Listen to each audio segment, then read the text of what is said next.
Hi മക്കളെ, study ടേബിളിലേക്ക് വരൂ. എല്ലാവർക്കും സ്റ്റഡി ടേബിൾ യൂട്യൂബ് ചാനലിലേക്ക് ഹാർദമായ സ്വാഗതം. നമ്മൾ ഇന്ന് ഡിസ്കസ് ചെയ്യാൻ പോകുന്നത് കെമിസ്ട്രിയിലെ 5ാമത്തെ ചാപ്റ്ററാണ്. ഇലക്ട്രോ കെമിസ്ട്രി എന്ന് പറയുന്ന ചാപ്റ്ററിൽ വളരെ പ്രധാനപ്പെട്ട പരീക്ഷയ്ക്ക് വരാൻ ഏറെ സാധ്യതയുള്ള ഏതാനും ചില ചോദ്യങ്ങളാണ് ഇന്നത്തെ ക്ലാസ്സിൽ നമ്മൾ ഡിസ്കസ് ചെയ്യാൻ പോകുന്നത്. എല്ലാവരും നോട്ടും പെന്നൊക്കെ എടുത്ത് ക്ലാസ് കേൾക്കാൻ തയ്യാറായിട്ടിരിക്കുക. സ്റ്റഡി ടേബിൾ യൂട്യൂബ് ചാനൽ ഇനിയും സബ്സ്ക്രൈബ് ചെയ്യാത്ത ആരെങ്കിലും ഉണ്ടെങ്കിൽ ചാനൽ സബ്സ്ക്രൈബ് ചെയ്ത് ക്ലാസ്സിലേക്ക് അടക്കുക. നമ്മൾ 1ാമത്തെ ചോദ്യത്തിലേക്ക് അടക്കുകയാണ്. A zinc rod is kept in CuSO4 solution, copper sulfate solution, for some time. What change is observed on the surface of the zinc rod? എന്താ മക്കളോട് ചെയ്തിട്ടുള്ളത്? സിങ്ക് റോഡ് കോപ്പർ സൾഫേറ്റ് സൊല്യൂഷനിൽ ഡിപ്പ് ചെയ്താണ്. സിങ്ക് റോഡ് കോപ്പർ സൾഫേറ്റ് സൊല്യൂഷനിലാണ് dip ചെയ്തിട്ടുള്ളത്. എന്നിട്ട് ചോദ്യം, ആ ഡിപ്പ് ചെയ്ത് വെച്ചിട്ടുള്ള സിങ്ക് റോഡിന് വല്ലതും സംഭവിക്കുമോ, അല്ലെങ്കിൽ എന്താണ് സിങ്ക് റോഡിന് സംഭവിക്കുക എന്നാണ് ചോദ്യം. നമുക്കറിയാം, ഡിസ്പ്ലേസ്മെന്റ് റിയാക്ഷനുമായി ബന്ധപ്പെട്ട ചോദ്യമാണിത്, അല്ലെ? എന്താ ഡിസ്പ്ലേസ്മെന്റ് റിയാക്ഷൻ? റിയാക്ടിവിറ്റി കൂടിയ ഒരു മെറ്റൽ, എന്താണ് കണ്ടീഷൻ? എന്താ? റിയാക്ടിവിറ്റി കൂടിയ ഒരു മെറ്റൽ അതിനേക്കാൾ റിയാക്ടിവിറ്റി കുറഞ്ഞ ഒരു മെറ്റലിന്റെ സൊല്യൂഷനിൽ ഡിപ്പ് ചെയ്ത് കഴിഞ്ഞാൽ ഡിസ്പ്ലേസ്മെന്റ് റിയാക്ഷൻ നടക്കും. അപ്പൊ ഇവിടെ ഡിപ്പ് ചെയ്ത് വെച്ചിട്ടുള്ള ഏതാണ്? സിങ്ക് റോഡാണ് ഡിപ്പ് ചെയ്ത് വെച്ചിട്ടുള്ളത്. എവിടെയാണ് ഈ സിങ്ക് റോഡ് ഡിപ്പ് ചെയ്ത് വെച്ചിട്ടുള്ളത്? അത് വെച്ചിട്ടുള്ളത് കോപ്പർ സൾഫേറ്റ് സൊല്യൂഷനിലാണ് അത് വെച്ചിട്ടുള്ളത്. കോപ്പർ സൾഫേറ്റ് സൊല്യൂഷനിലാണ് അത് ഡിപ്പ് ചെയ്ത് വെച്ചിട്ടുള്ളത്. അപ്പൊ CuSO4 സൊല്യൂഷനില്, കോപ്പർ സൾഫേറ്റ് സൊല്യൂഷനില് സിങ്ക് റോഡ് ഡിപ്പ് ചെയ്ത് വെച്ചിട്ടുണ്ട്. നോക്കൂ, അങ്ങനെ ഏതെങ്കിലും ഒരു മെറ്റൽ റോഡ് ഒരു സൊല്യൂഷനിൽ ഡിപ്പ് ചെയ്തിട്ടുണ്ട് എന്ന് പറഞ്ഞാൽ തന്നെ നിങ്ങൾ ആ മുക്കിയിട്ടുള്ള, ഡിപ്പ് ചെയ്ത് വെച്ചിട്ടുള്ള ആ മെറ്റൽ റോഡിന്റെയും ആ സൊല്യൂഷനുള്ള മെറ്റലിന്റെയും റിയാക്ടിവിറ്റി കമ്പയർ ചെയ്യാം. മുക്കി വെച്ചിട്ടുള്ള, ഡിപ്പ് ചെയ്ത് വെച്ചിട്ടുള്ള സിങ്ക് ആണ്, താഴെ സൊല്യൂഷനിൽ ആരാ? കോപ്പർ. മക്കൾ ആർക്കാ റിയാക്ടിവിറ്റി കൂടുതൽ? ഈ മുക്കി വെച്ചിട്ടുള്ള, ഡിപ്പ് ചെയ്ത് വെച്ചിട്ടുള്ള സിങ്കിനല്ലേ റിയാക്ടിവിറ്റി കൂടുതൽ?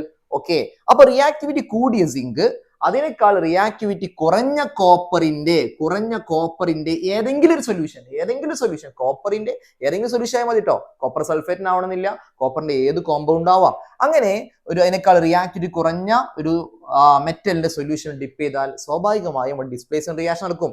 എന്ന് പറഞ്ഞാൽ ഈ സൊല്യൂഷനിൽ നിന്നും, കോപ്പർ സൾഫേറ്റ് സൊല്യൂഷനിൽ നിന്നും കോപ്പർ എന്ന മെറ്റല് ഏതിന്റെ പുറത്ത് വന്ന് പറ്റിപ്പിടിക്കും?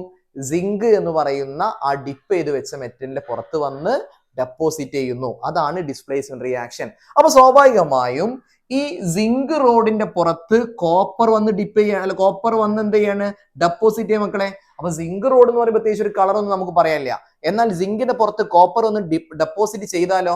കോപ്പർ വയറോ കണ്ടതല്ലേ? സാധാരണ നമ്മൾ വയറിങ്ങിന് ഉപയോഗിക്കുന്ന വയറുണ്ടല്ലോ, അല്ല, അതിൻ്റെ ഉള്ളിലുള്ള എന്താണ്? കോപ്പർ വയറാണ്, അല്ലെ? ആ കോപ്പറിന്റെ കളർ എന്താ? നമുക്ക് റെഡ് എന്നോ ബ്രൗൺ എന്നൊക്കെ പറയാം കേട്ടോ. അപ്പൊ സിങ്കിന്റെ പുറത്ത് കോപ്പർ വന്ന് ഡെപ്പോസിറ്റ് ചെയ്യും, ഡിസ്പ്ലേസ്മെന്റ് റിയാക്ഷൻ നടന്നിട്ട്, അതുകൊണ്ട് സിങ്ക് റോഡ് ബ്രൗൺ കളറായിട്ട് മാറുന്നു എന്നാണ് observation. Then what is the reason for the fading of blue colour of copper sulphate solution? നമുക്കറിയാം, കോപ്പർ സൾഫേറ്റ് സൊല്യൂഷന്റെ കളർ എന്താണ്? ബ്ലൂ കളറാണ്. കോപ്പർ സൾഫേറ്റ് സൊല്യൂഷന് ബ്ലൂ കളർ കൊടുക്കുന്നത് ഇതിലുള്ള ട്രാൻസിഷൻ മെറ്റലായ കോപ്പർ എന്ന ട്രാൻസിഷൻ മെറ്റൽ അഥവാ ഡി ബ്ലോക്ക് മെറ്റൽ ഇതിലുണ്ടല്ലേ? നിങ്ങൾ പഠിച്ചിട്ടില്ലേ? ഡി ബ്ലോക്ക് മെറ്റൽസിന്റെ അവയുടെ കോമ്പൗണ്ടുകൾക്ക് എന്തുണ്ടാവും മക്കളെ? കളർ ഉണ്ടാവൂലേ? അപ്പൊ ഇവിടെ കോപ്പർ സൾഫേറ്റ് സൊല്യൂഷന്റെ കളർ ബ്ലൂ ആണ്. കോപ്പർ സൾഫേറ്റ് സൊല്യൂഷന് ബ്ലൂ കളർ കൊടുത്തതാരാ? അതിലുള്ള Cu2+ അയോണുകളാണ്, ട്രാൻസിഷൻ മെറ്റൽ അയോൺ. ഈ കോമ്പൗണ്ടിലുള്ള, ഈ സൊല്യൂഷനിലെ ട്രാൻസിഷൻ മെറ്റൽ അയോൺ ഏതാടാ? Cu2+ അയോൺ ആണ്. ആ Cu2+ അയോണുകളാണ് ഈ സൊല്യൂഷന് ബ്ലൂ കളർ കൊടുത്തിരുന്നത്. എന്നാൽ സിങ്ക് റോഡ് ആ ബ്ലൂ കളറുള്ള കോപ്പർ സൾഫേറ്റ് സൊല്യൂഷൻ ഡിപ്പ് ചെയ്തപ്പോ അതിന് ബ്ലൂ കളർ കൊടുത്തിരുന്ന, കോപ്പർ സൾഫേറ്റ് സൊല്യൂഷന് ബ്ലൂ കളർ കൊടുത്തിരുന്ന Cu2+ അയോണുകളാണ് ഇപ്പോൾ കോപ്പർ ആറ്റമായി മാറി ഇതിനെ പുറത്ത് ഡെപ്പോസിറ്റ് ചെയ്തത്. അപ്പൊ ഈ സൊല്യൂഷനിലുള്ള കോപ്പർ അയോണുകൾ ഉണ്ടല്ലോ, ആ സൊല്യൂഷനിലുള്ള Cu2+ അയോണുകള് അതിങ്ങനെ എണ്ണം കുറഞ്ഞു വരികയാണ്. കാരണം ആ Cu2+ ആണ് കോപ്പർ ആറ്റമായിട്ട് സിങ്കിന്റെ പുറത്ത് വന്ന് പറ്റിപ്പിടിക്കുന്നത്. അപ്പോ ഈ സൊല്യൂഷനിലുള്ള Cu2+ അയോണിന്റെ എണ്ണം കുറഞ്ഞു വരില്ലേ? അപ്പൊ ഇതിന് ബ്ലൂ കളർ കൊടുത്തിരുന്ന കോപ്പർ അയോണുകള് ഇപ്പൊ കോപ്പർ ആറ്റമായി മാറി സിങ്കിന്റെ പുറത്ത് ഡെപ്പോസിറ്റ് ചെയ്യാണ്. അപ്പൊ സൊല്യൂഷനിലുള്ള Cu2+ന്റെ കോൺസെൻട്രേഷൻ, സൊല്യൂഷനിലുള്ള Cu2+ അയോണുകളുടെ കോൺസെൻട്രേഷൻ ഡിക്രീസ് ചെയ്യുന്നു. Due to the decrease in concentration of Cu2+ ions in CuSO4 solution is a reason for fading of blue color of copper sulfate solution. Okay ആണല്ലോ? അപ്പോൾ ഈ ബ്ലൂ കളർ കൊടുത്തിരുന്ന copper അയോണുകളാണ് copper ആറ്റമായിട്ട് ഇതിൽ dip ചെയ്ത് വെച്ച കോപ്പറിനേക്കാളും reactivity കൂടിയ മെറ്റലിനെ പുറത്തു പോയി ഡെപ്പോസിറ്റ് ചെയ്തത്. അതുകൊണ്ടാണ് ഈ സൊല്യൂഷനിലെ അതിന്റെ ബ്ലൂ കളർ മാറിയത് കേട്ടോ. ഓക്കെ, ദെൻ നമ്മൾ അടുത്ത ചോദ്യത്തിലേക്ക് പോവണേ. Observe the items given in the box. ഒരു ബോക്സിൽ സിങ്ക് ഉണ്ട്, മഗ്നീഷ്യം ഉണ്ട്, കോപ്പർ ഉണ്ട്, കോപ്പർ സൾഫേറ്റ് സൊല്യൂഷൻ ഉണ്ട്, മഗ്നീഷ്യം സൾഫേറ്റ് സൊല്യൂഷൻ ഉണ്ട്, സിങ്ക് സൾഫേറ്റ് സൊല്യൂഷൻ ഉണ്ട്, സാൾട്ട് ബ്രിഡ്ജ് ഉണ്ട്. എന്താ ചോദിക്കണത് അറിയോ? How many galvanic cells can be constructed using these. മക്കളെ, ഇവിടെ എത്ര ഇലക്ട്രോഡ് ഉണ്ടാക്കാൻ പറ്റും എടുത്തിട്ടുണ്ട്? ഇലക്ട്രോഡ് എന്ന് പറഞ്ഞാൽ എന്താ? ഒരു ഗാൽവനിക് സെൽ ഇലക്ട്രോഡ് എന്ന് പറഞ്ഞാൽ എന്താണ്? ഒരു മെറ്റലിന്റെ റോഡ് അതിന്റെ തന്നെ സാൾട്ട് സൊല്യൂഷനിൽ ഡിപ്പ് ചെയ്യണം. ഇവിടെ സിങ്ക് ഉണ്ട്, സിങ്കിന്റെ സൊല്യൂഷൻ ഇവിടെ ഉണ്ടോ? ഉണ്ട്. ZnSO4 സൊല്യൂഷൻ ഉണ്ട്. അപ്പൊ നമ്മുടെ അടുത്ത് Zn ഇലക്ട്രോഡ് ഉണ്ട് അല്ലെ?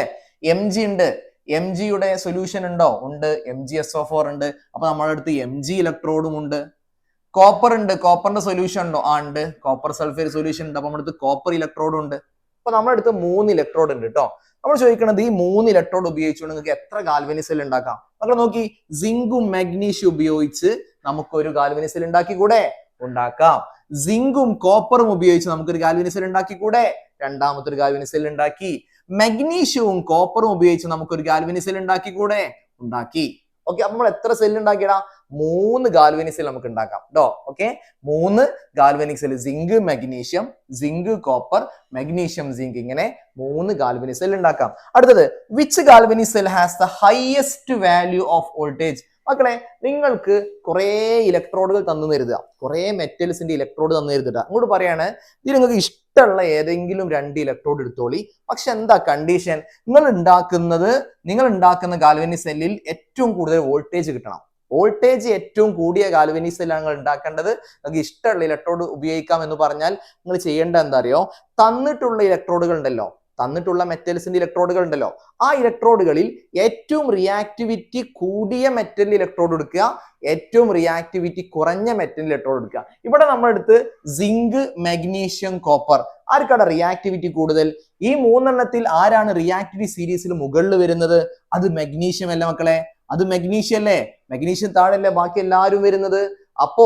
അപ്പോ ഇവിടെ നമ്മൾ എടുക്കേണ്ട ഒന്ന് മഗ്നീഷ്യാണ്. ഇതാണ് റിയാക്ടിവിറ്റി ഏറ്റവും കൂടുതലുള്ള ആൾ മഗ്നീഷ്യമാണ്. ഈ മക്കളെ, ഇതിൽ റിയാക്ടിവിറ്റി ഏറ്റവും കുറഞ്ഞ ആളാരാ?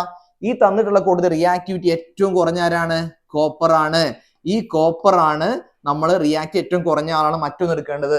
ഇങ്ങനെ തന്നിട്ടുള്ള കൂട്ടത്തിൽ നിന്ന് റിയാക്ടിവിറ്റി ഏറ്റവും കൂടിയ മെറ്റലിന്റെ ഇലക്ട്രോഡും റിയാക്ടിവിറ്റി ഏറ്റവും കുറഞ്ഞ മെറ്റലിന്റെ ഇലക്ട്രോണും എടുത്ത് ഒരു ഗാൽവനിക് സെൽ ഉണ്ടാക്കുകയാണെങ്കിൽ നമുക്ക് ഏറ്റവും കൂടുതൽ വോൾട്ടേജ് കിട്ടുന്ന സെല്ലായിട്ട് കിട്ടും. ഓക്കെ, അപ്പോൾ അത്രയേ ഉള്ളൂ. ഏറ്റവും കൂടുതൽ ഹയസ്റ്റ് വാല്യൂ ഓഫ് വോൾട്ടേജ് കിട്ടണോ? എന്നാൽ തന്നിട്ടുള്ളതിൽ നിന്നും റിയാക്ടിവിറ്റി ഏറ്റവും കൂടുതൽ ഉള്ളത് എടുക്കുക, റിയാക്ടിവിറ്റി ഏറ്റവും കുറഞ്ഞത് എടുക്കുക. അത് രണ്ടും കൂടി ചേർത്ത് ഒരു ഗാൽവനിക് സെൽ ഉണ്ടാക്കിയാൽ തീർച്ചയായും നമുക്ക് ഏറ്റവും ഉയർന്ന വോൾട്ടേജ് കിട്ടുമെന്ന് മനസ്സിലാക്കട്ടെ.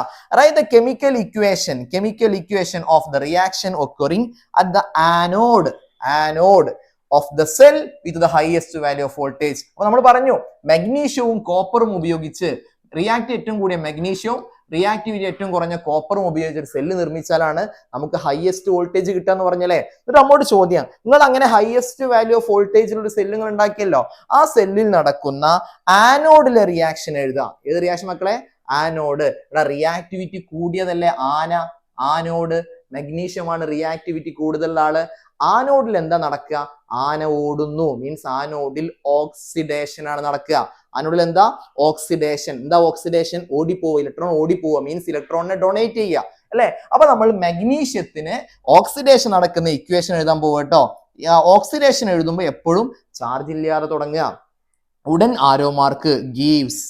ഭൂരിഭാഗം ആളുകളും 2 ഇലക്ട്രോണിനെ ഡൊണേറ്റ് ചെയ്യുക. സോ മഗ്നീഷ്യം 2 ഇലക്ട്രോണിനെ ഡൊണേറ്റ് ചെയ്താൽ ആ മഗ്നീഷ്യം എന്തായി മാറും മക്കളെ? Mg2+ അയോണായി മാറുന്നു അല്ലെ. ഇങ്ങനെ മഗ്നീഷ്യത്തിന് ഓക്സിഡേഷൻ സംഭവിച്ച് മഗ്നീഷ്യം ഇലക്ട്രോണുകൾ ഡൊണേറ്റ് ചെയ്യുന്നു. ഇതാണ് ഈ സെല്ലിൽ Mgcu സെല്ലിൽ ആനോഡിൽ നടക്കുന്ന ഓക്സിഡേഷന്റെ ഇക്വേഷൻ ആണ് എഴുതിയത് കേട്ടോ. ഓക്സിഡേഷന്റെ ഇക്വേഷൻ ആണിത്. ഓക്കെ ആണല്ലോ. ദെൻ അപ്പോ നമ്മൾ അടുത്ത ചോദ്യത്തിലേക്ക് പോവണേ. You are given sodium chloride and water. നിങ്ങൾക്ക് സോഡിയം ക്ലോറൈഡും വാട്ടറും തന്നിട്ടുണ്ട്. സിമ്പിൾ ആയി പറഞ്ഞാൽ നിങ്ങൾക്ക് കുറച്ച് വെള്ളവും ഉപ്പും തന്നിട്ടുണ്ട്. വീട്ടിൽ ഉപയോഗിക്കുന്ന ഉപ്പല്ലേ സോഡിയം ക്ലോറൈഡ്? ഉപ്പും വെള്ളവും നിങ്ങൾക്ക് തന്നിട്ടുണ്ട് കേട്ടോ. Then how will you produce sodium and chlorine from the given substances. ഉപ്പും വെള്ളവും നിങ്ങൾക്ക് തന്നു. ആ ഉപ്പും വെള്ളവും നിങ്ങൾക്ക് തന്നിട്ട് ഇങ്ങോട്ട് പറയണേ നിങ്ങൾക്ക് എന്ത് ചെയ്യണം? സോഡിയം വേർതിരിച്ചെടുക്കണം എന്ന്, അതേപോലെ തന്നെ ക്ലോറിൻ ഗ്യാസും വേർതിരിച്ചെടുക്കണം. എല്ലാത്തും ചോദ്യം ഉപ്പ് തന്നിട്ട് പറയണേ അതിന് സോഡിയം വേർതിരിച്ചെടുക്കണം, അതേപോലെ തന്നെ ക്ലോറിൻ ഗ്യാസും വേർതിരിച്ചെടുക്കണം. എന്താണ് ചെയ്യുക? നിങ്ങൾ പഠിച്ചിട്ടുണ്ടോ മക്കളെ? സോഡിയം ക്ലോറൈഡിന്റെ 2 തരം ഇലക്ട്രോളിസിസ് നിങ്ങൾ പഠിച്ചിട്ടുണ്ട് അല്ലെ? ഒന്ന് മോൾട്ടൺ സോഡിയം ക്ലോറൈഡിന്റെ ഇലക്ട്രോളിസിസും 2 സോഡിയം ക്ലോറൈഡ് സൊല്യൂഷന്റെ ഇലക്ട്രോളിസും, അല്ലെങ്കിൽ അക്വ സോഡിയം ക്ലോറൈഡ് സൊല്യൂഷൻ എന്ന് പറഞ്ഞാലും അക്വ സോഡിയം ക്ലോറൈഡ് സെയിം ആണ് അല്ലെ? അപ്പൊ നിങ്ങൾ പഠിച്ച ഒന്നാമത്തത് മോൾട്ടൺ സോഡിയം ക്ലോറൈഡ് ആയിരുന്നു അല്ലെ? Molten NaCl. മക്കളെ മോൾട്ടൺ NaCl നമ്മൾ കറണ്ട് കടത്തി വിടുമ്പോ മോൾട്ടൺ NaCl നമ്മൾ ഇലക്ട്രോളിസിസ് നടത്തി കഴിഞ്ഞാൽ നമ്മൾ പഠിച്ചിട്ടുണ്ട് ആകെ ഇതിലുള്ളത് ആരൊക്കെ മക്കളെ? Na+ അയോണും Cl- അയോണും മാത്രമാണ് മോൾട്ടൺ സോഡിയം ക്ലോറൈഡ് ഉള്ളതിൽ. നമ്മൾ വെള്ളം ചേർക്കണോ? വേണ്ട. നമുക്ക് മോൾട്ടൺ സോഡിയം ക്ലോറൈഡ് തൽക്കാലം നമ്മൾ വെള്ളം ഉപയോഗിക്കേണ്ട, വാട്ടർ ഉപയോഗിക്കേണ്ട ആവശ്യമില്ല കേട്ടോ. മോൾട്ടൺ ആണ്, വാട്ടർ ആഡ് ചെയ്യേണ്ട ആവശ്യമില്ല. ആ മോൾട്ടൺ ആയ അഥവാ സോഡിയം ക്ലോറൈഡ് ഹീറ്റ് ആക്കുക. അങ്ങനെ സോഡിയം ക്ലോറൈഡ് ഹീറ്റ് ചെയ്ത് കഴിഞ്ഞാൽ അത് മോൾട്ടൺ സ്റ്റേറ്റിലേക്ക് മാറും. അങ്ങനെ മോൾട്ടൺ ആയ സോഡിയം ക്ലോറൈഡിലൂടെ ഇലക്ട്രിസിറ്റി പാസ് ചെയ്യുക. ഇലക്ട്രിസിറ്റി പാസ് ചെയ്യുമ്പോൾ അതിലുള്ള സോഡിയം Na+ അയോണും Cl- അയോണും ഉണ്ട്. നമുക്കറിയാം മക്കളെ, പോസിറ്റീവ് ചാർജ് ഉള്ള Na+ നെഗറ്റീവായ കാഥോഡിലേക്ക് പോവും അല്ലെ? പോസിറ്റീവ് ചാർജ് ഉള്ളവർ നെഗറ്റീവായ കാഥോഡിലേക്ക് പോവും. കാഥോഡിൽ പോയി കഴിഞ്ഞാൽ അവിടെ റിഡക്ഷൻ നടക്കും. Na+ plus 1 electron gives Na, sodium കിട്ടി, കാഥോഡിൽ സോഡിയം കിട്ടി. അതേസമയം നെഗറ്റീവായ Cl- അയോണുകളോ അവരെടുക്കണ പോവുക. നെഗറ്റീവായവർ ആനോഡിലേക്ക്, ഓപ്പോസിറ്റ് ചാർജുള്ള പോസിറ്റീവ് ചാർജുള്ള ആനോഡിലേക്ക് പോവും. ആനോഡ് പോയി എന്താ സംഭവിക്കുക? Cl- അങ്ങോട്ട് പോയി കഴിഞ്ഞാൽ വേഗം അവർ ഇലക്ട്രോണിനെ ഡൊണേറ്റ് ചെയ്യും. ആനോഡ് ഓക്സിഡേഷൻ മക്കളെ, ഇലക്ട്രോൺ ഡൊണേറ്റ് ചെയ്യല്ലേ? ഇലക്ട്രോണിനെ ഡൊണേറ്റ് ചെയ്ത് ക്ലോറിൻ ആറ്റമായി തീരും. പക്ഷെ നമ്മൾ പറഞ്ഞിട്ടുണ്ട് എന്ത്? ക്ലോറിൻ ഇങ്ങനെ Cl ഇങ്ങനെ ഒറ്റക്ക് നിൽക്കാൻ പാടില്ല. കാരണം ക്ലോറിൻ ഒരു ഡൈ അറ്റോമിക് മോളിക്യൂൾ ആണ്. ഒരാൾ ഒറ്റക്ക് നിന്നാൽ പേടിയുള്ള കുറെ ആൾക്കാരുണ്ട്. അവർ രണ്ടാളൊപ്പം നിൽക്കുള്ളൂ. ആരൊക്കെയാണ്? അവരെ നമ്മൾ ഡൈ അറ്റോമിക് മോളിക്യൂൾ എന്ന് വിളിക്കുക. ക്ലോറിൻ അതിന് എക്സാമ്പിൾ ആണ് Cl2. ഹൈഡ്രജൻ H എന്ന രൂപത്തിൽ നിൽക്കില്ല, H2 ആയിട്ട് നിൽക്കുള്ളൂ. ഓക്സിജൻ ഡൈ അറ്റോമിക് മോളിക്യൂൾ ആണ്, H2 ആയിട്ട് നിൽക്കുക അല്ലെ? നൈട്രജൻ N2 ആയിട്ട് നിൽക്കുക. അപ്പൊ അതുകൊണ്ട് തന്നെ നമ്മളിങ്ങനെ 2 തവണ എഴുതുന്നു, അല്ലെങ്കിൽ 2 കൊണ്ട് മൾട്ടിപ്ലൈ ചെയ്യുന്നു. 2Cl- gives Cl2 plus 2 electron. Okay, sodium വേണേ നമുക്ക് 2 കൊണ്ട് മൾട്ടിപ്ലൈ ചെയ്യാം. ചെയ്താൽ 2Na plus 2 electron gives 2Na. ഇതാണ് കാഥോഡിൽ നടക്കുന്ന മോൾട്ടൺ സോഡിയം ക്ലോറൈഡിലൂടെ കറണ്ട് കടത്തി വിടുമ്പോൾ കാഥോഡിൽ നടക്കുന്ന reaction. Molten sodium chloride current കടത്തി വിടുമ്പോൾ ആനോഡിൽ നടക്കുന്ന റിയാക്ഷൻ ഇതാണ്. ഇപ്പൊ നമുക്ക് സോഡിയവും കിട്ടി, നമുക്ക് എന്തും കിട്ടി? ക്ലോറിനും കിട്ടി. അതല്ലേ ഇവരോട് ചോദിച്ചത്, how will you produce sodium and chlorine? അപ്പൊ നമുക്ക് സോഡിയവും ക്ലോറിനും കിട്ടി. അതേസമയം രണ്ടാം ചോദ്യം നോക്കി നിങ്ങൾ, write a method to produce. Sodium chlorine അല്ല വേണ്ടത് കേട്ടോ, ഹൈഡ്രജനും വേണം, സോഡിയം ഹൈഡ്രോക്സൈഡും വേണം. എന്തൊക്കെയാണ് മക്കളെ? ഹൈഡ്രജനും വേണം, സോഡിയം ഹൈഡ്രോക്സൈഡും വേണം. എങ്ങനെയാണ് നമുക്ക് ഈ സാധനം ഉപയോഗിച്ചുകൊണ്ട് ഹൈഡ്രജനും സോഡിയം ഹൈഡ്രോക്സൈഡും ഉണ്ടാക്കുക? നിങ്ങൾ എന്ത് ചെയ്യുക? ഈ വാട്ടറിലേക്ക് സോഡിയം ക്ലോറൈഡ് ചേർക്കുക. അപ്പൊ നമുക്ക് സോഡിയം ക്ലോറൈഡ് സൊല്യൂഷൻ കിട്ടും. എന്ത് കിട്ടും? NaCl സൊല്യൂഷൻ കിട്ടും. ഈ സോഡിയം ക്ലോറൈഡ് സൊല്യൂഷൻ അല്ലെങ്കിൽ അക്വ സോഡിയം ക്ലോറൈഡ് എന്ന് പറയാം, രണ്ടും സെയിം ആണ് മക്കളെ.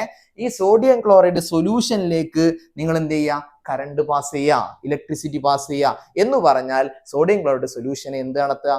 ഇലക്ട്രോളിസിസ് എന്ന പ്രോസസ് നടത്തുക. ഓക്കെ, അങ്ങനെ സോഡിയം ക്ലോറൈഡ് സൊല്യൂഷനെ നിങ്ങൾ ഇലക്ട്രോളിസിസ് നടത്തി കഴിഞ്ഞാൽ നിങ്ങൾ പഠിച്ചിട്ടുണ്ട് മക്കളെ, ഇതില് Cl- അയോണുകൾ, ആ Cl- അയോണുകളാണ് എവിടേക്ക് പോവുക? ആനോഡിലേക്ക് പോവുക അല്ലെ? പോസിറ്റീവായ ആനോഡിലേക്ക് ഇവിടെയും പോണ ആരാ മക്കളെ? Cl- ആണ്. മോൾട്ടൺ സോഡിയം ക്ലോറൈഡിലും ആനോഡിക്കാരാ പോയത്? Cl- ആണ്. Cl- ഉണ്ടോ എന്ന ആനോഡിക്ക് Cl- പോവുള്ളൂ. എന്നാൽ അതേസമയം കാഥോഡിലേക്ക് പോകുന്നത് സോഡിയം അല്ല. സോഡിയം ക്ലോറൈഡ് സൊല്യൂഷനിൽ കാഥോഡിലേക്ക് പോകുന്ന സോഡിയം അല്ല, അവിടെ ഹൈഡ്രജൻ ആണ് റിഡക്ഷൻ ടെൻഡൻസി കൂടുതൽ. കാഥോഡിക്കല്ലേ പോവാനുള്ളത്? കാഥോഡിൽ എന്ന് പറഞ്ഞാൽ റിഡക്ഷൻ നടക്കേണ്ടത് കേട്ടോ. അപ്പൊ കാഥോഡിൽ റിഡക്ഷൻ നടക്കാനുള്ള ടെൻഡൻസി കൂടുതൽ, അതായിരിക്കാം ഹൈഡ്രജൻ ആയതുകൊണ്ട് H2O ആണ് അങ്ങോട്ട് പോവുക. ആരാണ് പോവുക? H2O ആണ് എന്ത് ചെയ്യുക? കാഥോഡിലേക്ക് പോവുക. അങ്ങനെ കാഥോഡിലേക്ക് പോയി H2Oക്ക് റിഡക്ഷൻ സംഭവിച്ചാൽ നമുക്ക് കിട്ടുന്ന പ്രോഡക്റ്റ് ആണ് മക്കളെ എന്ത്? H2. അപ്പൊ അങ്ങോട്ട് ചോദിച്ചെന്താ മക്കളെ? ഈ ഹൈഡ്രജൻ കിട്ടാൻ നിങ്ങൾ എന്ത് ചെയ്യണം? അപ്പൊ എന്ത് ചെയ്യേണ്ടതെന്ന് അറിയോ? Dissolve sodium chloride in water and make sodium chloride solution അല്ലെ? സോഡിയം ക്ലോറൈഡ് വാട്ടറിൽ ഡിസോൾവ് ചെയ്യുക, സോഡിയം ക്ലോറൈഡ് സൊല്യൂഷൻ ഉണ്ടാക്കുക. Then pass electricity through sodium chloride solution, അല്ലെങ്കിൽ sodium chloride solution is subjected to electrolysis. രണ്ടും പറയാം. സബ്ജക്ട് ടു ഇലക്ട്രോളിസിസ് ആണ് ഇലക്ട്രോളിസിന് വിധേയമാക്കുക, അല്ലെങ്കിൽ pass electricity through sodium chloride solution. Then we will get hydrogen gas in cathode. Okay, then അപ്പൊ എങ്ങനെയാ sodium hydroxide കിട്ടുക? മക്കൾ നമ്മൾ പറഞ്ഞിട്ടുണ്ട് കേട്ടോ, സോഡിയം ക്ലോറൈഡ് സൊല്യൂഷനിലൂടെ കറണ്ട് കടത്തിവിട്ട് ഈ പറഞ്ഞ ആനോഡിലും കാഥോഡിലുമുള്ള റിയാക്ഷൻ ഒക്കെ കഴിഞ്ഞ് ആനോഡിൽ ക്ലോറിൻ ഗ്യാസും കാഥോഡിൽ ഹൈഡ്രജൻ ഗ്യാസും കിട്ടിക്കഴിഞ്ഞ് റിയാക്ഷൻ ഒക്കെ നടന്നു കഴിഞ്ഞാൽ നമ്മൾ ആദ്യം ഉപയോഗിച്ച സോഡിയം ക്ലോറൈഡ് സൊല്യൂഷൻ ഇപ്പൊ എന്തായി മാറിയിട്ടുണ്ടാവും മക്കളെ? സോഡിയം ഹൈഡ്രോക്സൈഡ് സൊല്യൂഷനായി മാറിയിട്ടുണ്ടാവും. അപ്പൊ ഇതന്നെ റിയാക്ഷൻ, നിങ്ങൾ ഈ പറഞ്ഞ റിയാക്ഷൻ തന്നെയാണ്. Electricity pass through this solution എന്ന് പറഞ്ഞാൽ then we will get hydrogen gas at cathode and in the beaker sodium hydroxide is formed. ആ സോഡിയം ക്ലോറൈഡ് സൊല്യൂഷൻ എന്തായി മാറിയിട്ടുണ്ടാവും മക്കളെ? സോഡിയം ഹൈഡ്രോക്സൈഡ് ആയി മാറിയിട്ടുണ്ടാവും. അത്രയേ ഉള്ളൂ, അവിടെ വേറെ റിയാക്ഷൻ. അതുകൊണ്ടാണ് നിങ്ങൾ പഠിച്ചിട്ടുള്ളത് ഈ സോഡിയം ക്ലോറൈഡ് സൊല്യൂഷൻ അതിനെ ഇലക്ട്രോളിസിസ് നടത്തി റിയാക്ഷൻ കഴിഞ്ഞാൽ ആ ബീക്കറിലേക്ക് നിങ്ങൾ കുറച്ച് ഫിനോൾഫ്തലീൻ ആഡ് ചെയ്താൽ, കുറച്ച് ഫിനോഫ്തലീൻ എഴുതുമ്പോൾ ഫിനോൾഫ്തലീൻ എഴുതും അല്ലെ? കുറച്ച് ഫിനോഫ്തലീൻ ചേർത്ത് കഴിഞ്ഞാൽ ഈ സോഡിയം ഹൈഡ്രോക്സൈഡ് മക്കളെ, സോഡിയം ഹൈഡ്രോക്സൈഡിന് കളറില്ല, അതിലേക്ക് ഫിനോഫ്തലീൻ ആഡ് ചെയ്താൽ ആ സോഡിയം ഹൈഡ്രോക്സൈഡ് പിങ്ക് കളറായി മാറും. കാരണം ബേസിക് ഇൻഡിക്കേറ്റർ ആണ് ഫിനോഫ്തലീൻ. ഒരു ബേസിക് ആയ ആൽക്കലൈൻ നാച്ചുറുള്ള സൊല്യൂഷനിലേക്ക് ഫിനോഫ്തലീൻ എന്ന ഇൻഡിക്കേറ്റർ ആഡ് ചെയ്ത് കഴിഞ്ഞാൽ അത് ബേസ് ആണെങ്കിൽ ആൽക്കലി ആണെങ്കിൽ ആ സൊല്യൂഷൻ പിങ്ക് കളറിലേക്ക് മാറും. എന്ന് പറഞ്ഞാൽ ഫിനോഫ്തലീൻ നിങ്ങൾ ഒഴിച്ചിട്ടുള്ളത് അതൊരു അസിഡിക് ആയ സൊല്യൂഷൻക്കാണെങ്കിൽ ഒരു മാറ്റവും സംഭവിക്കൂല, ന്യൂട്രൽ ആയ സൊല്യൂഷൻക്കാണെങ്കിലും ഒരു കളർ ചേഞ്ച് ഉണ്ടാവില്ല. എന്നാൽ ആൽക്കലൈൻ നാച്ചുറുള്ള ഒരു സൊല്യൂഷനിലേക്കാണ് നിങ്ങൾ ഫിനോഫ്തലീൻ ആഡ് ചെയ്തതെങ്കിൽ ആ സൊല്യൂഷന്റെ കളർ എന്തായി മാറും? പിങ്ക് കളറായി മാറും. ഓക്കെ, അപ്പൊ നമുക്ക് സോഡിയം ക്ലോറൈഡും വാട്ടറും ഉപയോഗിച്ച് സോഡിയം ഉണ്ടാക്കാം, ക്ലോറിൻ ഉണ്ടാക്കാം, ഹൈഡ്രജൻ ഉണ്ടാക്കാം, സോഡിയം ഹൈഡ്രോക്സൈഡ് ഉണ്ടാക്കാം. മക്കളെ, നിങ്ങൾ ആപ്ലിക്കേഷൻ ഓഫ് ഇലക്ട്രോളിസ് പഠിച്ചിട്ടില്ലേ? ആപ്ലിക്കേഷൻ ഓഫ് ഇലക്ട്രോളിസ് അവിടെ പറയുന്നില്ലേ നമുക്ക് സോഡിയം പോലെയുള്ള മെറ്റൽസ് ഉണ്ടാക്കാൻ, പ്രൊഡക്ഷൻ ഓഫ് മെറ്റൽസ്, അത് ആ ഇലക്ട്രോളിസിന്റെ അപ്ലിക്കേഷൻ ആണ്. Production of non metal, chlorine പോലെയുള്ള ഹൈഡ്രജൻ പോലെയുള്ള നോൺ മെറ്റൽസ് ഉണ്ടാക്കാനും എന്തുപയോഗിക്കാം? ഇലക്ട്രോളിസ് ഉപയോഗിക്കാം. അതുപോലെ production of some compounds like sodium hydroxide, potassium hydroxide. നോക്കി നിങ്ങൾ, ഇതൊക്കെ നമുക്ക് ഈ സോഡിയം ക്ലോറൈഡും വാട്ടറും ഉപയോഗിച്ച് അല്ലെങ്കിൽ ഇലക്ട്രോളിസ് നടത്തിയിട്ട് നമ്മൾ സോഡിയം എന്ന മെറ്റൽ ഉണ്ടാക്കി, ക്ലോറിൻ ഹൈഡ്രജൻ എന്നീ നോൺ മെറ്റൽസ് ഉണ്ടാക്കി, അതേപോലെ സോഡിയം ഹൈഡ്രോക്സൈഡ് എന്ന കോമ്പൗണ്ട് ഉണ്ടാക്കി. അപ്പൊ ഇതിൽ തന്നെ ഉണ്ട് എന്ത് മക്കളെ? അതായത് ഇലക്ട്രോളിസിന് പല അപ്ലിക്കേഷൻ ഉണ്ട്. മെറ്റലും നോൺ മെറ്റലും കോമ്പൗണ്ട് ഒക്കെ ഉണ്ടാക്കാൻ ഏത് പ്രോസസ് നടത്താം? ഇലക്ട്രോളിസിസ് എന്ന പ്രോസസ് നടത്താം. സോ നമ്മൾ അടുത്ത ചോദ്യത്തിലേക്ക് കടക്കണേ.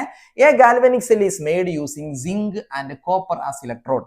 സിങ്ക് ഇലക്ട്രോഡും കോപ്പർ ഇലക്ട്രോഡും ഉപയോഗിച്ചുകൊണ്ട് നമ്മൾ എന്തുണ്ടാക്കുകയാണ്? ഒരു ഗാൽവനിക് സെൽ ഉണ്ടാക്കുക അല്ലെ?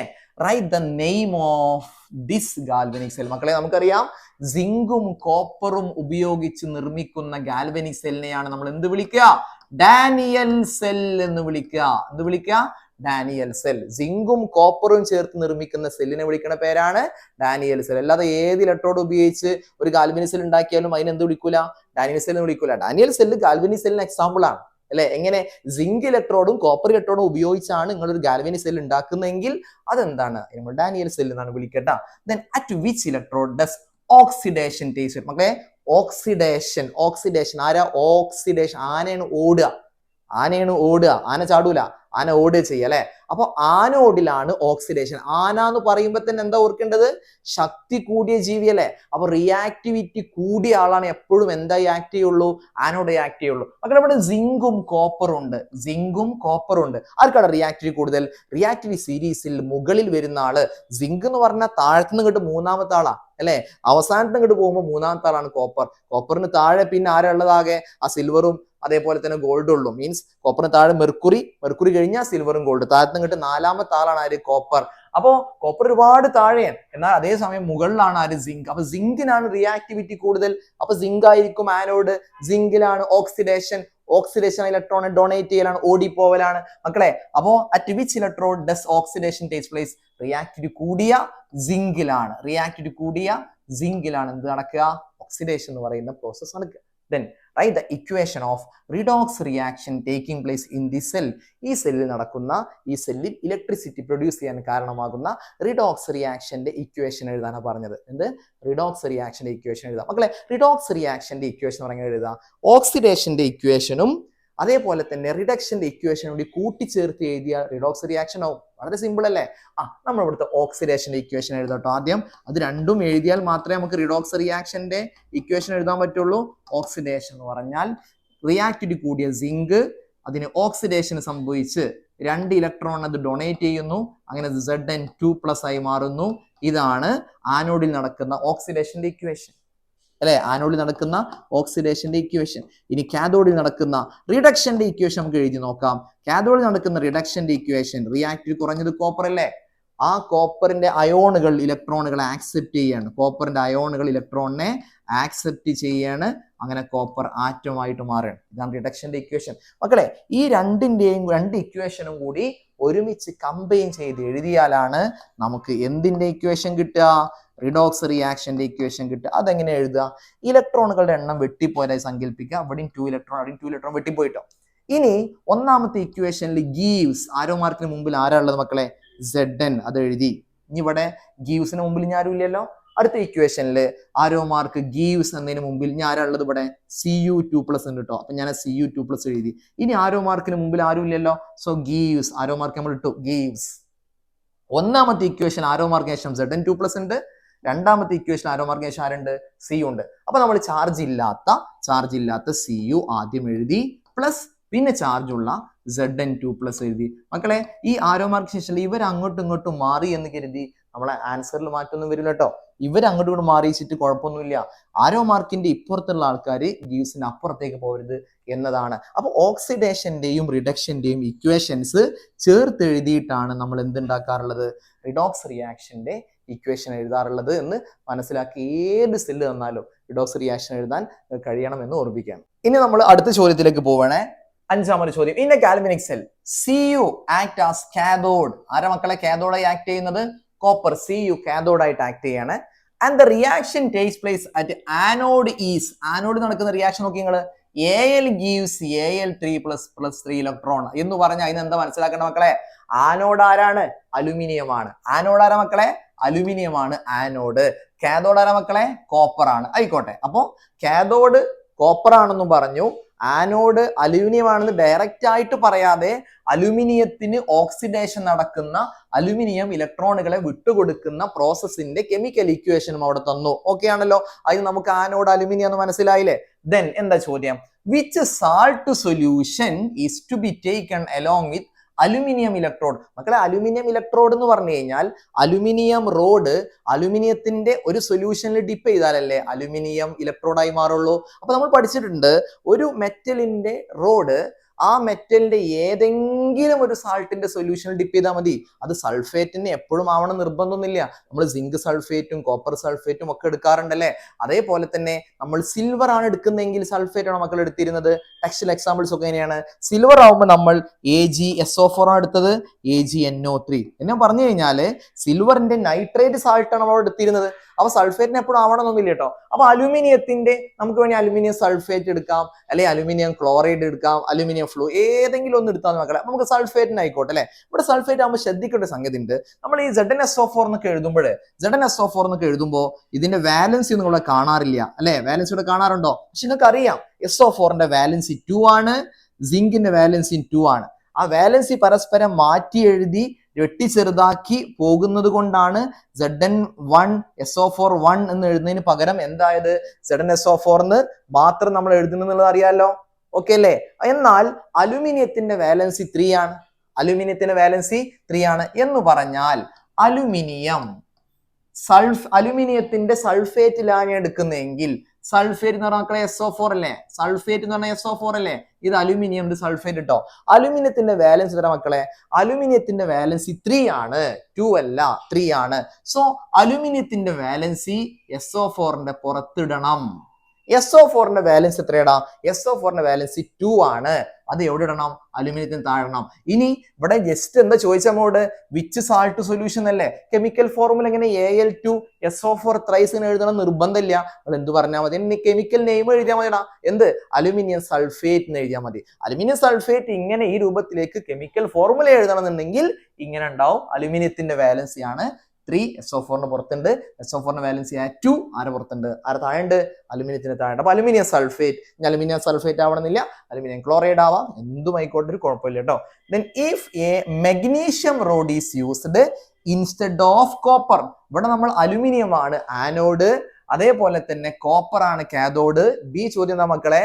കോപ്പറിന് പകരം മെഗ്നീഷ്യം നമ്മൾ എന്താക്കി എടുക്കുന്നു? മെഗ്നീഷ്യം ഇലക്ട്രോഡ് എടുക്കുന്നു. എന്താ നമുക്ക് നോക്കാം. മെഗ്നീഷ്യം ഇലക്ട്രോഡ് എടുക്കണം ആർക്ക് പകരം? കോപ്പറിന് പകരം. അപ്പൊ എന്താ ചോദ്യം? Write the direction of flow of electrons. മക്കളെ, ഇലക്ട്രോൺ എവിടുന്ന് എവിടേക്കാണ് ഫ്ലോ ചെയ്യുക? ഇലക്ട്രോൺ എപ്പോഴും റിയാക്ടിവിറ്റി കൂടിയ ആനോഡിൽ നിന്നും റിയാക്ടിവിറ്റി കുറഞ്ഞ കാഥോഡിക്ക് ഇലക്ട്രോൺ ഫ്ലോ ചെയ്യുള്ളൂ. എന്താ കാരണം? ആനോഡിലല്ല ഇലക്ട്രോണിനെ വിട്ടുകൊടുക്കുന്നത്, ആനോഡിലല്ലേ ഓക്സിഡേഷൻ ഇലക്ട്രോണിനെ ഡൊണേറ്റ് ചെയ്യുന്ന പ്രോസസ് നടക്കുന്നത്. അപ്പൊ ആനോഡാണ് ഇലക്ട്രോണിനെ ഡൊണേറ്റ് ചെയ്യുക.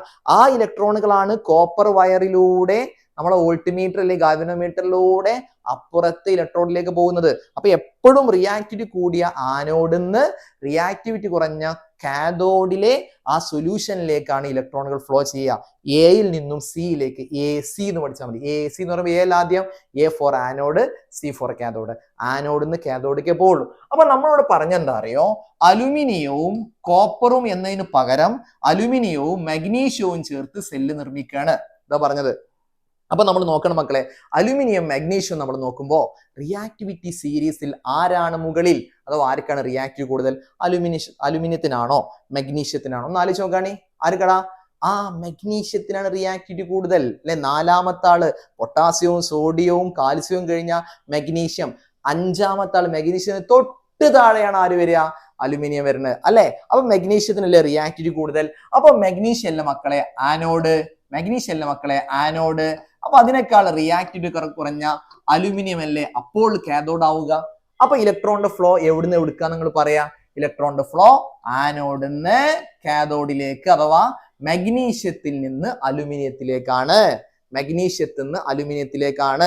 കാരണം റിയാക്ടിവിറ്റി കൂടിയ മഗ്നീഷ്യം ആനോഡും റിയാക്ടിവിറ്റി കുറഞ്ഞ അലുമിനിയം കാഥോഡുമാണ്. എന്നാൽ നേരത്തെ കാര്യങ്ങൾ ആലോചിച്ച് നോക്കി. നേരത്തെ നമ്മൾ അലുമിനിയവും കോപ്പറും ഉപയോഗിച്ച് സെല്ല് നിർമ്മിച്ചപ്പോ അവിടെ റിയാക്ടിവിറ്റി കൂടുതൽ അലുമിനിയത്തിനല്ലേ? റിയാക്ടിവിറ്റി കുറഞ്ഞത് കോപ്പർ അല്ലായിരുന്ന? അപ്പൊ റിയാക്ടിവിറ്റി കൂടിയ അലുമിനിയത്തിൽ നിന്ന് കോപ്പറിലേക്കായിരുന്നു ഇലക്ട്രോൺ ഫ്ലോ ചെയ്തിരുന്നത്. ഇപ്പോൾ അലുമിനിയവും മഗ്നീഷ്യവും വെച്ച് നമ്മോട് ചോദിച്ചത്. അപ്പൊ മഗ്നീഷ്യത്തിനാണ് റിയാക്ടിവിറ്റി കൂടുതൽ, അലുമിനിയത്തിന് കുറവാണ്. അപ്പൊ മഗ്നീഷ്യത്തിൽ നിന്ന് അലുമിനിയത്തിലേക്കാണ് ഇലക്ട്രോണുകളുടെ ഫ്ലോ നടക്കുക. ക്ലിയർ അല്ലേ? എപ്പോഴും ആർക്കാണോ റിയാക്ടിവിറ്റി കൂടുതൽ ആ കൂടിയ ആളായിരിക്കും ആനോഡ്. ആ ആനോഡിൽ ഓക്സിഡേഷൻ നടന്ന് റിലീസ് ചെയ്യുന്ന ഇലക്ട്രോണുകളാണ് അപ്പുറത്ത് റിയാക്ടിവിറ്റി കുറഞ്ഞ കാഥോഡിലേക്ക് പോവുക. ഓക്കെ ആണല്ലോ? സി ചോദ്യം, arrange Cu, Al and Mg, ഈ മൂന്നാൾക്കാരെ copper, aluminium, Mg in the decreasing order of the reactivity. മക്കളെ ശരിക്കും ശ്രദ്ധിക്കണേ. ഡിക്രീസിങ് ഓർഡർ ഓഫ് റിയാക്ടിവിറ്റി എന്ന് പറഞ്ഞാൽ കുറഞ്ഞു വരുന്ന ക്രമമാണ്. കുറഞ്ഞു വരുന്ന ക്രമം എന്ന് പറഞ്ഞാൽ ആദ്യം കൂടിയത് എഴുതണം. ആദ്യം കൂടിയത് എഴുതിയാലല്ലേ കുറഞ്ഞതിലേക്ക് പോവുള്ളൂ. ചില ആൾക്കാർ, ചില ആവേശ കമ്മിറ്റിക്കാരുണ്ട്, ചില ചോദ്യങ്ങൾ കിട്ടി ഞാൻ പഠിച്ചതിനെ വന്ന് കിട്ടാ ഞാൻ പൊളിക്കും ഏറ്റവും എഴുതാം. അങ്ങനെ എഴുതിയിട്ട് ഈ പറഞ്ഞ ഡിക്രീസിങ് ഓർഡർ എന്ന് പറഞ്ഞാൽ ആദ്യം ഏറ്റവും കുറഞ്ഞത് പിന്നെ എങ്ങനെ കൂടിക്ക് പോകും. അത് ശരിയല്ല. ഡിക്രീസിങ് ഓർഡർ എന്ന് പറഞ്ഞാൽ എന്താണ്? ഏറ്റവും കൂടിയത് ആദ്യം എഴുതണം, എന്നാലല്ലേ കുറഞ്ഞേക്ക് പോകാൻ പറ്റുള്ളൂ. ആദ്യം തന്നെ ഏറ്റവും കുറഞ്ഞത് എഴുതി കഴിഞ്ഞാൽ മക്കളെ പിന്നെ കൂടിക്കല്ല പോവുക. അപ്പൊ ഡിക്രീസിങ് ഓർഡർ ആവുമോ? അല്ല. ഈ മൂന്നാൾക്കാരിൽ ഏറ്റവും റിയാക്ടിവിറ്റി കൂടുതൽ ആരാണ്? നമ്മൾ പറഞ്ഞു മഗ്നീഷ്യമാണ് 4ാം സ്ഥാനത്ത് നിൽക്കുന്ന ആൾ അല്ലെ? റിയാക്ടിവിറ്റി സീരീസ് 4ാമത് നിൽക്കുന്ന മഗ്നീഷ്യം. അതിനേക്കാൾ റിയാക്ടിവിറ്റി കുറവ്. അപ്പൊ റിയാക്ടിവിറ്റി കൂടിന് നേരെയാണ് ഇതിങ്ങനെ വായ തുറന്നങ്ങ് നിൽക്കട്ടാ. വലുതിന് നേരെയാണ് ഇതിങ്ങനെ വായ തുറന്നങ്ങ് നിൽക്കുക. മഗ്നീഷ്യം ഏറ്റവും റിയാക്ടിവിറ്റി കൂടുതൽ. ഇനി അതിനേക്കാൾ കുറഞ്ഞത് ആരാടാ? അലുമിനിയം ഇവിടെ ഉണ്ട്. ഓക്കെ. ദെൻ അതിനേക്കാളും റിയാക്ടിവിറ്റി കുറഞ്ഞതാണ് പിന്നെ ആര്? കോപ്പർ. ഇങ്ങനെയാണ് എഴുതേണ്ടത് കേട്ടോ. Mg, Al, Cu. ഇതാണ് റിയാക്ടിവിറ്റിയുടെ ഡിക്രീസിങ് ഓർഡർ എന്ന് പറഞ്ഞത്. തെറ്റിക്കരുത് മക്കളെ. ദെൻ നമ്മൾ അടുത്ത ചോദ്യത്തിലേക്ക് പോകണേ. ഇൻ എ ഗാൽവനിക് സെല്ലിൽ zinc rod is dipped in zinc sulphate solution. അത് പിന്നെ അങ്ങനെ തന്നെ അല്ലേ, സിങ്ക് ഇലക്ട്രോഡ് എന്ന് പറഞ്ഞാൽ സിങ്ക് റോഡ് സിങ്കിന്റെ തന്നെ സൊല്യൂഷനിൽ ഡിപ്പ് ചെയ്യണമല്ലോ, അപ്പോഴല്ലേ സിങ്ക് ഇലക്ട്രോഡ് ആവുള്ളൂ. യെസ്. എന്നാൽ silver road is dipped in silver nitrate solution. Silver എന്ന മെറ്റലിന്റെ റോഡിനെ നമ്മൾ സിൽവർ നൈട്രേറ്റ് സൊല്യൂഷൻ ഡിപ്പ് ചെയ്തു, ശരിയല്ലേ? അപ്പോഴല്ലേ സിൽവർ ഇലക്ട്രോഡ് ആവുള്ളൂ അല്ലെ? സിൽവർ എന്ന മെറ്റലിന്റെ റോഡിനെ സിൽവർ അല്ലാത്ത വേറെ ഏതെങ്കിലും സിങ്ക് സൾഫേറ്റ് കൊണ്ടേ മുക്കിയാൽ അത് സിൽവർ ഇലക്ട്രോഡ് ആവുമോ? ഇല്ല. ഒരു ഇലക്ട്രോഡ് ആകണമെങ്കിൽ, ഒരു ഗാൽവനിക് സെല്ലിൽ ഒരു ഇലക്ട്രോഡ് ആകണമെങ്കിൽ ഒരു മെറ്റലിന്റെ റോഡ് അതിന്റെ തന്നെ ആ മെറ്റലിന്റെ തന്നെ ഏതെങ്കിലും സാൾട്ട് സൊല്യൂഷനെ ഡിപ്പ് ചെയ്യണം. അപ്പൊ ശരിയാണ്, സിങ്ക് റോഡ് സിങ്ക് സൾഫേറ്റിനെ ഡിപ്പ് ചെയ്തു, സിൽവർ റോഡ് സിൽവർ നൈട്രേറ്റ് സൊല്യൂഷനെ ഡിപ്പ് ചെയ്തു. ഓക്കെ, എന്താ ചോദ്യം? Identify the electrode at which oxidation takes place. മക്കളെ, ഓക്സിഡേഷൻ ടേക്സ് പ്ലേസ്. ഓക്സിഡേഷൻ, ഓടുക, ആര്? ആനോട്. ആരാ ആന? ശക്തി കൂടിയ ആള്, റിയാക്ടിവിറ്റി കൂടിയ ആള്. ആരൊക്കെ കമ്പയർ ചെയ്യുക? നമ്മുടെ അടുത്ത് സിങ്ക് ഇലക്ട്രോഡ് ഉണ്ട്, നമ്മുടെ അടുത്ത് സിൽവർ ഇലക്ട്രോഡ് ഉണ്ട്. ആരാ മക്കളെ റിയാക്ടിവിറ്റി കൂടിയ ആള്? സിൽവർ എന്ന് പറഞ്ഞാൽ സെക്കൻഡ് ലാസ്റ്റ് ആളാ, അതിന് താഴെ ഗോൾഡേ ഉള്ളൂ. അപ്പൊ എന്തായാലും ഉറപ്പാണ് സിങ്ക് മുകളിലാണ് അല്ലെ? അപ്പൊ റിയാക്ടിവിറ്റി കൂടിയ ആള് സിങ്ക് ആണ്, റിയാക്ടിവിറ്റി കുറഞ്ഞ ആള് സിൽവർ ആണ്. അപ്പൊ റിയാക്ടിവിറ്റി കൂടിയ ആളാണ് ആനോഡ്, അയാൾക്കാണ് ഓക്സിഡേഷൻ സംഭവിക്കുക. അപ്പൊ ഏത് ഇലക്ട്രോഡിലാ മക്കളെ ഓക്സിഡേഷൻ സംഭവിക്കുക? Answer zinc electrode. എന്താണ്? Zinc electrode. Next, what is the energy change takes place in a galvanic cell? ഒരു ഗാൽവനിക് സെൽ നടക്കുന്ന എനർജി ചേഞ്ച് എന്നാണ് മക്കളെ നമ്മൾ ഈ ചാപ്റ്ററിന്റെ തുടക്കത്തിൽ പറയുന്നത്. ഇലക്ട്രോ കെമിക്കൽ സെല്ലുകൾ എന്ന് പറഞ്ഞാൽ എന്താണ്?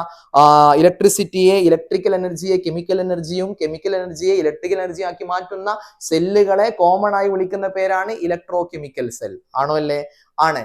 ഈ ഇലക്ട്രോ കെമിക്കൽ സെല്ലുകളെ രണ്ടായി ക്ലാസിഫൈ ചെയ്യുന്നു. ഒന്ന് ഗാൽവനിക് സെല്ലും, മറ്റൊന്ന് ഇലക്ട്രോളിറ്റിക് സെല്ലും. എന്താണ് ഈ ഗാൽവനിക് സെല്ലും ഇലക്ട്രോളിറ്റിക് സെല്ലും പ്രധാന വ്യത്യാസം? ഗാൽവനിക് സെല്ലിൽ കെമിക്കൽ എനർജിയെ ഇലക്ട്രിക്കൽ എനർജി ആക്കി മാറ്റാണ്. ഇലക്ട്രോളിറ്റിക് സെല്ലുകളിലോ അവിടെ ഇലക്ട്രിക്കൽ എനർജിയെ കെമിക്കൽ എനർജി ആക്കി മാറ്റണം. അഥവാ ഗാൽവനിക് സെല്ലിൽ നടക്കുന്ന എനർജി ചേഞ്ചിന്റെ നേരെ ഓപ്പോസിറ്റ് ആണ് ഇവിടെ നടക്കുക, ഇലക്ട്രോളിറ്റിക് സെല്ലിൽ നടക്കുക. ഗാൽവനിക് സെല്ലിൽ അവിടെ കെമിക്കൽ റിയാക്ഷൻസ് നടക്കുകയാണ് അല്ലെ? റിഡോക്സ് റിയാക്ഷൻ എന്ന് പറഞ്ഞാല് ഓക്സിഡേഷനും റിഡക്ഷനും നടക്കുകയാണ്. അങ്ങനെ ഉണ്ടാകുന്ന ആ കെമിക്കൽ എനർജിയെയാണ് അവരെന്താക്കി മാറ്റിയത്? ഇലക്ട്രിക്കൽ എനർജി ആക്കി മാറ്റുന്നത്. ഇതാണ് ഒരു ഗാൽവനിക് സെല്ലിൽ നടക്കുന്ന എനർജി ചേഞ്ച് എന്ന് പറയുന്നത്. ഇതിന് നേരെ ഓപ്പോസിറ്റ് ആണ് എവിടെ നടക്കുക? ഇലക്ട്രോളിറ്റിക് സെല്ലിൽ നടക്കുന്ന എനർജി ചേഞ്ച് എന്താ? Electrical energy. കാരണം നമ്മൾ കറണ്ട് അങ്ങോട്ട് കൊടുക്കുകയാണ് അല്ലെ? ഇലക്ട്രോളിസ് എന്ന് പറഞ്ഞാൽ അങ്ങനെയല്ലേ? കറണ്ട് അങ്ങോട്ട് പാസ് ചെയ്യാണ്, കറണ്ട് അങ്ങോട്ട് കൊടുക്കുകയാണ്, എന്നിട്ട് അവിടെ കെമിക്കൽ ചേഞ്ച് നടത്തിയിട്ട് നമുക്ക് ആനോഡിലെ പ്രോഡക്റ്റ് കിട്ടും, കാഥോഡിലെ പ്രോഡക്റ്റ് കിട്ടും അല്ലെ? അപ്പോ ഇലക്ട്രിക്കൽ എനർജി അങ്ങോട്ട് കൊടുത്തിട്ട് അവിടെ എന്ത് നടക്കുകയാണ്? അവിടെ കെമിക്കൽ എനർജി നടക്കുകയാണ്. അപ്പൊ ഗാൽവനിക് സെല്ലിലുള്ള എനർജി ചേഞ്ച് ആണ് കെമിക്കൽ എനർജി ഇലക്ട്രിക്കൽ എനർജി ആയി മാറുന്നു. എന്നാൽ ഇലക്ട്രോലൈറ്റിക് സെല്ലിൽ നേരെ തിരിച്ച് ഇലക്ട്രിക്കൽ എനർജി കെമിക്കൽ എനർജി ആയി മാറുകയാണ്. അടുത്ത ചോദ്യം മക്കളെ, what is energy change taking place in electrolytic cell? ഇപ്പൊ നമ്മൾ പറഞ്ഞ് നാക്കെടുത്തിട്ടുള്ളൂ അല്ലെ? അതായത് ഗാൽവനിക് സെല്ലിൽ കെമിക്കൽ എനർജി ഇലക്ട്രിക്കൽ എനർജി ആയി മാറുകയാണ്, ഇലക്ട്രോലൈറ്റിക് സെല്ലോ നേരെ തിരിച്ച് ഇലക്ട്രിക്കൽ എനർജി കെമിക്കൽ എനർജി ആയി മാറുകയാണ്. Then in which electrode oxidation takes place and in an electrolytic cell? മക്കളെ, ഇലക്ട്രോളിറ്റിക് സെല്ലിലെ ഏതിലാണ് എവിടെയാണ് ഓക്സിഡേഷൻ നടക്കുക? നമുക്കറിയാം ആനോഡിൽ. അതെന്താ ചോദ്യം? ആനോഡിലല്ലേ? അവിടെ ഏതാണോ ആനോഡ്, ആ ആനോഡ് എന്ന് പറഞ്ഞാൽ, ആനോഡ് എന്ന് പറയുമ്പോൾ ആരെയാടാ? ഒരു ഇലക്ട്രോളിറ്റിക് സെല്ല് ആരെയാ ആനോഡ് എന്ന് വിളിക്കുക? ഒരു ഇലക്ട്രോളിറ്റിക് സെല്ലിൽ നിന്ന് ആകെ ഒറ്റ ബീക്കറേ ഉള്ളൂ. ഗാൽവനിക് സെല്ല് ആകുമ്പോൾ 2 ബീക്കർ ഇല്ലേ? 2 വ്യത്യസ്തങ്ങളായ ഇലക്ട്രോഡുകൾ അല്ലെ? 2 ബീക്കർ ഉണ്ട്. ഇലക്ട്രോളിറ്റിക് സെല്ലിലൊക്കെ ഒറ്റ ബീക്കറേ ഉള്ളൂ. ആ ബീക്കറിലേക്ക് കറണ്ട് കടത്തിവിടുക നമ്മൾ പറഞ്ഞു. ഇലക്ട്രോളിസിസ് എന്ന് പറഞ്ഞാൽ അതിലേക്ക് നമ്മൾ കറണ്ട് അങ്ങോട്ട് പാസ് ചെയ്യാണ്. അപ്പൊ കറണ്ട് പാസ് ചെയ്യാൻ വേണ്ടി ഉപയോഗിക്കുന്ന മെറ്റൽ റോഡുകളെയാണ് ഇലക്ട്രോളിറ്റിക് സെല്ലിൽ ആ ഇലക്ട്രോലൈറ്റിലേക്ക് കറണ്ട് പാസ് ചെയ്യാൻ വേണ്ടി ഉപയോഗിക്കുന്ന 2 മെറ്റൽ റോഡുകൾ, അതിനെയാണ് ഇലക്ട്രോഡ് എന്ന് വിളിക്കുക. അവിടെ നമ്മൾ ബാറ്ററിയുടെ പോസിറ്റീവുമായി കറണ്ട് കടത്തി വിടുമ്പോൾ ആ ബാറ്ററിയുടെ പോസിറ്റീവുമായി കണക്ട് ചെയ്യുന്ന ആളെയാണ് എന്ത് വിളിക്കുക? ആനോഡ് എന്ന് വിളിക്കുക. ആനോഡിലാണ് എന്ത് നടക്കുക? ഓക്സിഡേഷൻ നടക്കുക. കാഥോഡ് അല്ലെ? നെഗറ്റീവ് ചാർജ് ഉള്ള ബാറ്ററിയുടെ നെഗറ്റീവുമായി കണക്ട് ചെയ്യുന്ന കാഥോഡിലാണ് എന്ത് നടക്കുക? റിഡക്ഷൻ നടക്കുക. ദെൻ അടുത്ത ചോദ്യം, analyse the given figure and answer the following question. ചോദ്യം ഇവിടെ ചിത്രം തന്നിട്ടുണ്ട്, ഡയഗ്രം തന്നിട്ടുണ്ട്, 2 വ്യത്യസ്തങ്ങളായ ബീക്കറുകൾ അല്ലെ? ഇവിടെ സിങ്ക് എന്ന് പറയുന്ന മെറ്റൽ റോഡ്, സിങ്ക് എന്ന മെറ്റൽ റോഡ് ഏതിൽ ഡിപ്പ് ചെയ്തു മക്കളെ? കോപ്പർ സൾഫേറ്റ് സൊല്യൂഷനിൽ ഡിപ്പ് ചെയ്തു. ഇവിടെ നേരെ തിരിച്ച മക്കളെ, കോപ്പർ സിങ്ക് സൾഫേറ്റ് സൊല്യൂഷനിൽ ഡിപ്പ് ചെയ്തു. കോപ്പർ സിങ്ക് സൾഫേറ്റ് സൊല്യൂഷനിൽ ഡിപ്പ് ചെയ്തു അല്ലെ? എന്നിട്ട് ചോദിക്കണേ, identify the beaker in which chemical change take place. മക്കളെ കെമിക്കൽ ചേഞ്ച് എന്ന് പറഞ്ഞാൽ ഇവിടെ നമുക്കറിയാം ഒരു മെറ്റൽ റോഡ് ഒരു സൊല്യൂഷൻ ഡിപ്പ് ചെയ്താൽ അവിടെ നടക്കുന്ന കെമിക്കൽ റിയാക്ഷൻ എന്ന് പറഞ്ഞാൽ എന്തായിരിക്കും? ഡിസ്പ്ലേസ്മെന്റ് റിയാക്ഷൻ ആണ്. അപ്പൊ ഇവിടെ ഏതിലാണ് കെമിക്കൽ ചേഞ്ച് അഥവാ ഏതിലാണ് ഡിസ്പ്ലേസ്മെന്റ് റിയാക്ഷൻ നടക്കുക എന്നാണ് ചോദ്യം. ഡിസ്പ്ലേസ്മെന്റ് റിയാക്ഷൻ നടക്കുക എന്നതിന് പകരം എന്ത് ചോദിച്ചു? കെമിക്കൽ ചേഞ്ച് എന്ന് ചോദിച്ചു. അത്രേ ഉള്ളൂ കേട്ടോ. അപ്പൊ നമുക്കറിയാം ഡിസ്പ്ലേസ്മെന്റ് റിയാക്ഷൻ നടക്കണമെങ്കിൽ നമ്മൾ ആദ്യം പറഞ്ഞു എന്താണ്? റിയാക്ടിവിറ്റി കൂടിയ ഒരു മെറ്റൽ അതിനേക്കാൾ റിയാക്ടിവിറ്റി കുറഞ്ഞ ഒരു മെറ്റലിന്റെ സൊല്യൂഷൻ ഡിപ്പ് ചെയ്യണം. ഇവിടെ സിങ്ക് കോപ്പറിന്റെ സൊല്യൂഷൻ ഡിപ്പ് ചെയ്തു. നോക്കി നിങ്ങൾ ഈ ഡിപ്പ് ചെയ്ത് സിങ്കിനുണ്ടല്ലോ, ഈ താഴെയുള്ള കോപ്പറിനേക്കാളും റിയാക്ടിവിറ്റി കൂടുതലല്ലേ മുക്കി വെച്ച സിങ്കിന്? അല്ല മക്കളെ? ആണ്. സ്വാഭാവികമായും ഇവിടെ എന്ത് നടക്കടാ? ഈ ഒന്നാമത്തെ ബീക്കറിൽ എന്ത് നടക്കും? ഡിസ്പ്ലേസ്മെന്റ് റിയാക്ഷൻ നടക്കും. എന്നാൽ ഇവിടെ നോക്കി നിങ്ങൾ കോപ്പർ എന്ന് പറയുന്ന മെറ്റൽ സിങ്ക് സൾഫേറ്റിലാണ് മുക്കി വെച്ചിട്ടുള്ളത്. സിങ്കിന്റെ റിയാക്ടിവിറ്റി ഈ ഡിപ്പ് ചെയ്ത കോപ്പറിനേക്കാളും റിയാക്ടിവിറ്റി കൂടുതലാണ് സിങ്കിന് എന്ന് പറഞ്ഞാൽ മുക്കി വെച്ച ആൾക്ക് റിയാക്ടിവിറ്റി കുറവാ. ഡിസ്പ്ലേസ്മെന്റ് റിയാക്ഷൻ നടക്കുമോ? ഇല്ല. ഡിസ്പ്ലേസ്മെന്റ് റിയാക്ഷൻ നടക്കണമെങ്കിൽ മുക്കി വെക്കുന്ന ഡിപ്പ് ചെയ്യുന്ന മെറ്റൽ റോഡിനാണ് എന്ത് വേണ്ടത്? റിയാക്ടിവിറ്റി കൂടുതൽ വേണ്ടത്. അതുകൊണ്ട് ഇവിടെ ഒരിക്കലും തന്നെ കെമിക്കൽ ചേഞ്ച് നടക്കൂല, ഡിസ്പ്ലേസ്മെന്റ് റിയാക്ഷൻ നടക്കൂല. കാരണം റിയാക്ടിവിറ്റി കുറഞ്ഞ കോപ്പറിന് അതിനേക്കാൾ റിയാക്ടിവിറ്റി കൂടിയ സിങ്കിനെ ഒരിക്കലും ഡിസ്പ്ലേസ് ചെയ്യാൻ കഴിയൂല. ഓക്കെ, ദെൻ അപ്പോ ഈ ഏതിലാണ് കെമിക്കൽ ചേഞ്ച് നടക്കുക? ബീക്കർ 1. Give reason. റീസൺ നമ്മൾ പറഞ്ഞു. എന്താ റീസൺ? അതായത് highly reactive metal can displace less reactive metal from their salt solution. ഒന്ന് പറഞ്ഞേ എന്താണ്? highly reactive metal can displace less reactive metal from their salt solution. നേരെ തിരിച്ച് ഇവിടെ എന്തുകൊണ്ട് നടക്കൂല എന്ത് പറയാ? because less reactive metal cannot displace highly reactive metal from their salt solution. അല്ലേ? അപ്പൊ ആ കണ്ടീഷൻ ഡിപ്പ് ചെയ്യുന്ന ആൾക്കായിരിക്കണം റിയാക്ടിവിറ്റി കൂടുതൽ. ആരെക്കാളും? താഴെയുള്ള ബീക്കറിലെ സൊല്യൂഷനിനെക്കാളും ഡിപ്പ് ചെയ്യുന്ന മെറ്റലിനായിരിക്കണം റിയാക്ടിവിറ്റി കൂടുതൽ കേട്ടോ. Then right the chemical equation of the reaction at here. ഇവിടെ നടക്കുന്ന കെമിക്കൽ റിയാക്ഷന്റെ മീൻസ് ഇവിടെ നടക്കുന്ന ഡിസ്പ്ലേസ്മെന്റ് റിയാക്ഷൻ അല്ലടാ. ഇവിടൊക്കെ ചോദ്യം അങ്ങനെ തന്നെയാണ്. കെമിക്കൽ റിയാക്ഷൻ ഇവിടെ നടക്കുന്ന ഡിസ്പ്ലേസ്മെന്റ് റിയാക്ഷൻ. ഇവിടെ എ എന്ന ബീക്കറിലാണ് ഡിസ്പ്ലേസ്മെന്റ് റിയാക്ഷൻ നടക്കുന്നത്. ആ ഡിസ്പ്ലേസ്മെന്റ് റിയാക്ഷന്റെ ഇക്വേഷൻ എഴുതാൻ പറഞ്ഞത്. അവിടെ നടക്കുന്ന കെമിക്കൽ റിയാക്ഷൻ എന്ന് പറഞ്ഞാൽ അവിടെ നടക്കുന്ന ഡിസ്പ്ലേസ്മെന്റ് റിയാക്ഷനിക്ക് വളരെ സിമ്പിൾ ആണ് മക്കളെ. ഡിസ്പ്ലേസ്മെന്റ് റിയാക്ഷന്റെ ഇക്വേഷൻ എഴുതുക എത്ര സിമ്പിൾ അല്ലേ? എന്താ ഡിപ്പ് ചെയ്ത് വെച്ചത്? Zn പ്ലസ് എന്തിലാണ് ഡിപ്പ് ചെയ്ത് വെച്ചത്? CuSO4 സൊല്യൂഷനിലാണ് ഡിപ്പ് ചെയ്ത് വെച്ചത് അല്ലെ? അങ്ങനെ വന്നാൽ ഡിസ്പ്ലേസ്മെന്റ് ആണ്. ഒരാളെ അയാളെ സ്ഥാനത്ത് നിന്ന് മാറ്റി ആ സ്ഥാനത്ത് മറ്റൊരാൾ കയറിയിരിക്കുന്നതിനാണ് എന്ത് വിളിക്കുക? ഡിസ്പ്ലേസ്മെന്റ് റിയാക്ഷൻ എന്ന് വിളിക്കുക. അപ്പോ മക്കളെ ഈ കോപ്പർ ഇതാ ഇവിടുന്ന് ഇങ്ങോട്ട് പോരും. ആ കോപ്പറിന്റെ സ്ഥാനത്ത് സിങ്ക് അങ്ങോട്ട് പോകും. മക്കളെ കോപ്പർ ഇങ്ങോട്ട് വന്നു, Cu പ്ലസ് ആ കോപ്പർ CuSO4 അല്ലെ? Cuവിന്റെ സ്ഥാനത്തേക്ക് ആര് പോയി? സിങ്ക് പോയി. ZnSO4 Cu plus ZnSO4. ഇതാണ് ഇവിടെ നടക്കുന്ന കെമിക്കൽ റിയാക്ഷന്റെ അഥവാ ഡിസ്പ്ലേസ്മെന്റ് റിയാക്ഷന്റെ ഇക്വേഷൻ എന്ന് പറയുന്നത്. മക്കളെ ഈ ചാപ്റ്ററിലെ 8 ഇമ്പോർട്ടന്റ് ചോദ്യങ്ങൾ മാത്രമാണ് നമ്മൾ ഡിസ്കസ് ചെയ്ത്. ഇനിയും ഒരുപാട് ചോദ്യങ്ങൾ പ്രീവിയസ് ആയി വന്നിട്ടുള്ള വേറെയും പല ചോദ്യങ്ങളെല്ലാം ഡിസ്കസ് ചെയ്ത് ചോദ്യങ്ങളെ കുറിച്ച് കൃത്യമായ ഒരു ധാരണ നമുക്ക് പരീക്ഷയ്ക്ക് പോകുമ്പോൾ ഉണ്ടാവണം. ഇനിയും സ്റ്റഡി ടേബിൾ ചാനൽ സബ്സ്ക്രൈബ് ചെയ്യാത്ത ചില ആൾക്കാർ അവർ ബാക്കിയുണ്ട്. വേഗം സബ്സ്ക്രൈബ് ചെയ്യുക. ഈ ക്ലാസ് നിങ്ങൾക്ക് ഉപകാരപ്പെട്ടുവെങ്കിൽ നിങ്ങളുടെ സ്കൂളിലെ മറ്റു കൂട്ടുകാർക്ക് ഇതൊന്ന് ഷെയർ ചെയ്ത് കൊടുക്കുക. നിങ്ങളുടെ വിലയേറിയ അഭിപ്രായങ്ങൾ താഴെ കമന്റായി നിങ്ങൾ രേഖപ്പെടുത്താൻ മറക്കരുത്. പലരും കമന്റ് ചെയ്യാൻ ഒരു മടി കാണിക്കുന്നുണ്ട്. നിങ്ങളുടെ കമന്റുകൾ അത് ഞങ്ങൾക്ക് ഏറെ പ്രചോദനകരമാണ് കൂടുതൽ വീഡിയോസ് ചെയ്യാൻ. അതുകൊണ്ട് കമന്റ് ചെയ്യാൻ മറക്കരുത്. എല്ലാവർക്കും നല്ലൊരു ദിവസം ആശംസിച്ചുകൊണ്ട് നിർത്തുന്നു. Have A nice day. Bye bye.